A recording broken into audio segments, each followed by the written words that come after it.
reka nongere nguhe ikaze wongeye kugenda ubana natwe mu migano tugenda tukugezaho kuri iyi channel yacu. Reka nkubwire ngo rero nagarutse naje kugira ngo tugende tuganira ku makuru agiye atandukanye. Urabizi hano tugenda tukugezaho amakuru y'abastari, tukagenda tukubwira amateka ya bamwe mu bastari uba waragiye wifuza kugenda umenya. Tugenda tukubwira byinshi kuri abo bastari, ubuzima bwabo byose tukabikugezaho gatanu ku kandi. Uyu munsi rero nk'uko ubibona muri screen yawe, nkuzaniye amateka y'umwe mu bakinnyi ba filime nyarwanda. Uwo nguwo nta wundi rero ni Kalisa Ernest, wamenyekanye cyane nka Samusure. Reka nguhe ikaze nkubwira ngo ahangaha wageze niho uzajya ukura ibiganiro nk'ibi ngibi, nkwibutsa gukanda subscribe kugira ngo ibiganiro byose uzajye ubibona mu ba mbere. Ikaze ngayo nguko rero. Reka nkubwire ko muri iki kiganiro ndaza kugenda nkugezaho tumwe mu dushya twagiye turanga uyu nguyu Kalisa Ernest. Niyo mpamvu rero nawe ugomba gufata iminota mike cyane maze ukayigomwa ugakurikira ikiganiro gatanu ku kandi. Ubundi amazina ye ni Kalisa Ernest, wamenyekanye muri filime nyarwanda. Uyu nguyu yavukiye mu ntara y'Iburengerazuba mu karere ka Rusizi. Samusure wamenyekanye cyane muri filime nyarwanda avuga ko yize amashuri atatu abanza, ariko mu rwenya rwinshi akavuga ko yize amashuri ane. Avuga ko yize amashuri atatu abanza kongeraho na rimwe ryo mu mashuri y'incuke. Nk'abandi bana rero, Kalisa Ernest cyangwa se Samusure avuga ko yagiye akora imirimo itandukanye mu mabyiruka ye. Avuga ko yakoze imirimo irimo kuba yarinda umuceri hariya nyine muri kiriya kibaya cyo mu Bugarama hariya mu karere ka Rusizi. Nyuma uyu nguyu Kalisa Ernest avuga ko yakoze imirimo irimo nk'ikiyede, hanyuma amafaranga akuye muri icyo kiyede akayicuruzamo ikarito cyangwa se ubucuruzi buciriritse, ubu nyine tuzi nk'ubuzunguzayi.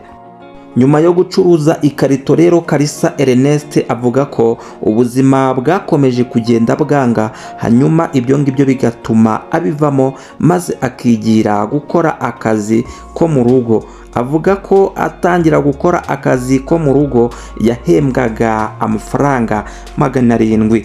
Mu rwenya rwinshi rero, Kalisa Ernest avuga ko ayo mafaranga yari menshi. Avuga agira ati yari menshi cyane kubera ko amafaranga 700 yavagamo ipantaro y'ijana, akavamo inkweto za 200 ndetse n'ibindi bintu byinshi. Kalisa Ernest mu rwenya rwinshi avuga ko yakoreye amafaranga 700 hanyuma bakaza kumwongeza bakamuha icyabere.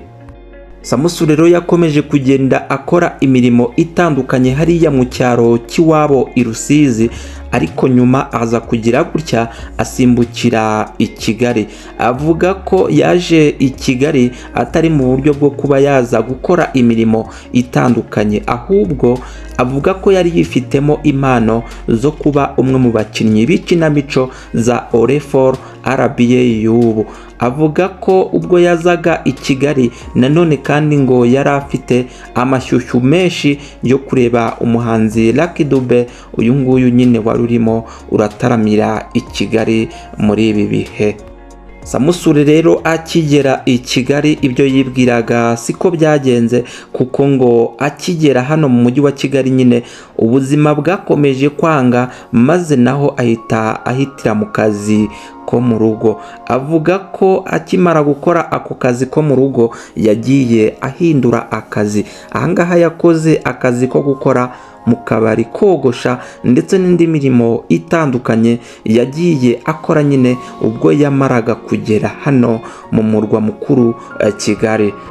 Kalisa Ernest cyangwa se Samusure avuga ko nubwo inzozi zari zimuzanye i Kigali atari bwazigereho, ariko mu mirimo yose yakoraga yavugaga ko agomba kuzaba umwe mu bakina muri Oreforo cyangwa se mu itorero Indamutsa. Bamwe mu bakinnyi bagiye bamwespera kuba yaba umukinnyi ukomeye mu itorero Indamutsa, avuga ko yakundaga umukinnyi Sebanani Andre nyakwigendera, umwe nyine mu bakinnyi bari bakomeye bari bazi gukina. Uyu nguyu Sebanani Andre nakwibutsa ko ari umwe mu bazize jenoside yakorewe abatutsi mu mwaka w'1994. Kalisa Ernest cyangwa se Samusure rero avuga ko ari we mukinnyi yumvaga maze akamukunda, bigatuma yumva azaba umwe mu bakinnyi b'ikinamico hariya muri Oreforo cyangwa se RBA.